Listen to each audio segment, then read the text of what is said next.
My name's Wills France, and this is a review of the Mustang GT. Whoa, whoa, whoa. No, that is not a Mustang. This is a Mustang. This car will beat you to 0 to 60 every time. Well, this is awkward. A GT car, or a Grand Tour, is the ultimate combination of power, sufficient handling and performance, but not enough to compromise comfort. It's the ultimate daily driver. These two Mustang GTs have all of that in droves, and despite what people would like to think, have a lot more in common than just their nameplates. They're roughly the same price, same horsepower, same 0 to 60, and even the same physical length and width. But for all of the things that these cars share, they have vastly different personalities. Today I want to take a deeper dive into which Mustang makes the ultimate GT.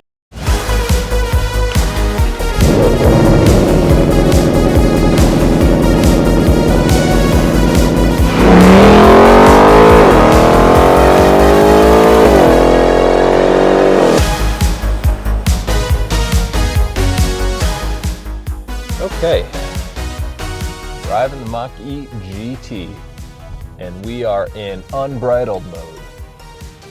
Today it is actually quite rainy outside, and that's okay because that is a perfect example of when I drive this car. On days like today where it's wet, rainy, maybe some bad traction, cold, that is the first point that's worth mentioning about what is so great about this car, is you can get crazy speed, but with four-wheel drive, and that is something that you can't do in the regular Mustang. Okay, so this is what it's all about. Let's see what the Mustang Mach-E GT does from a dig.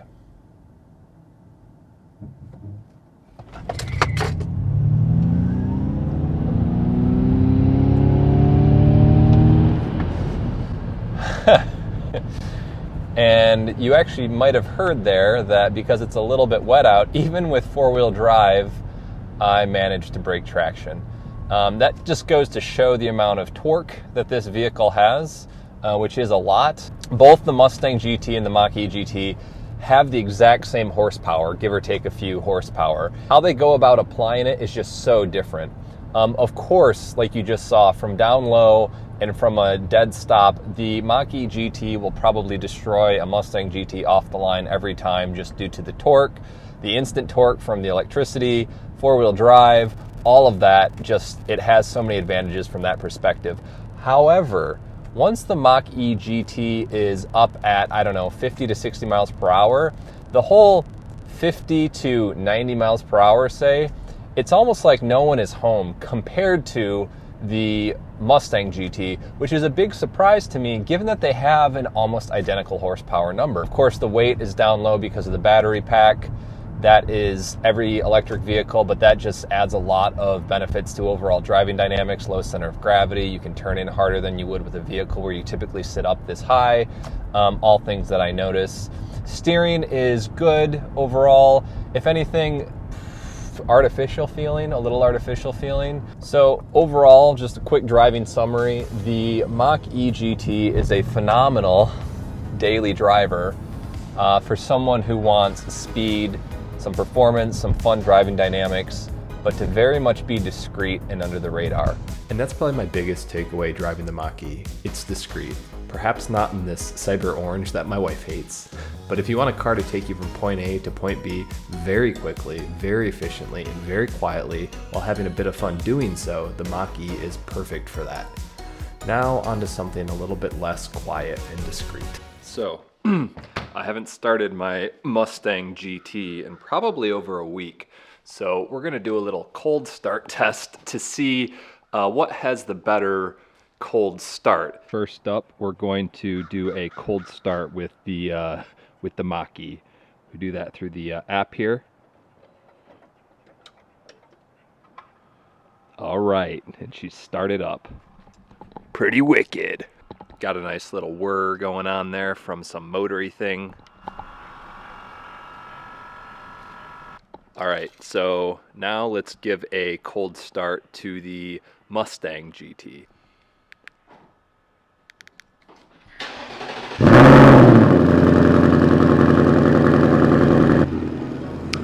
Mustang GT wins. Driving the Mustang GT.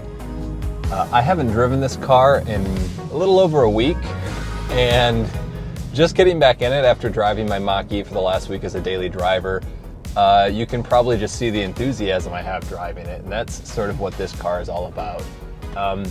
It feels like something special every time you drive it, especially if you haven't driven it in a little while. This car just has so much personality.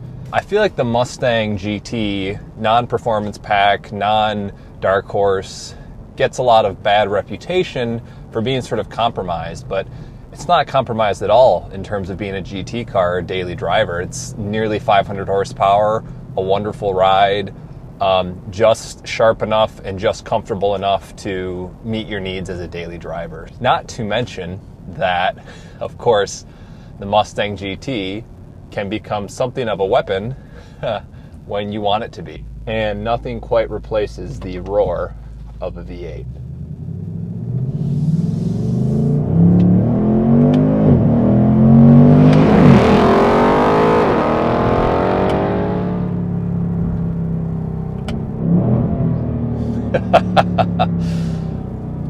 The shifts are quick.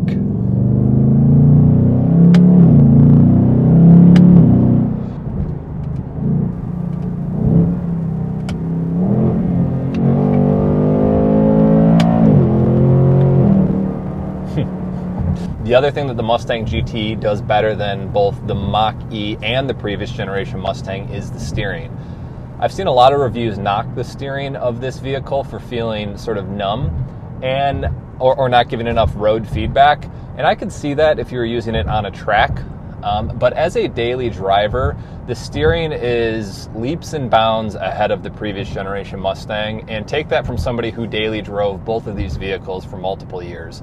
It's one of the first things you'll notice if you're hopping out of an S550 and into an S650 is the turn-in feel on the S650 is 100% better.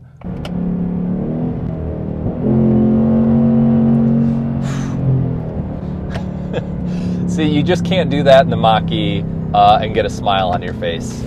I think that summarizes the Mustang GT. It just has an absolutely unashamed personality to it. It's one of the last naturally aspirated V8s available, and I think it has no shame showcasing it. You can probably see the smile on my face during the filming of this entire video, and keep in mind this is a car I get to drive almost every day. So, what's it like living with these cars? Well, there are some surprises here actually. Believe it or not, the range of the Mach-E is actually better than the range of the Mustang on a single tank of fuel, air quotes.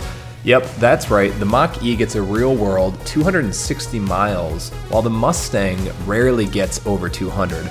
It just goes to show that it really is charge anxiety and not range anxiety. Both of these cars have nice interiors, but the Mach-E finds a way to feel more premium and punches above its class for what you typically find in a Ford. On the other hand, the Mustang has far nicer seats, both being heated and ventilated and far more adjustable than the Mach-E's heated-only limited adjustable seats. Oh, and I kid you not, both of these vehicles fit a car seat in the back, though of course the Mach-E has a bit more space to spare, but we're just going to ignore some of those practical pieces for this review. Both cars have Ford Sync 4, but the Mustang for some reason is noticeably laggier, and it's a shame because there's so many awesome customizable options in the Mustang's menus. It's also a bit of a shame the Mustang doesn't even offer the option for Blue Cruise because it's really awesome on the Mach-E. Finally, I wish so badly that Ford didn't eliminate the glass roof from the Mustangs. The Mach-E has a glass roof and it's a really welcome addition. So, final thoughts. Well, you probably knew this before you watched the video, but the Mustang GT is just so much more fun to drive.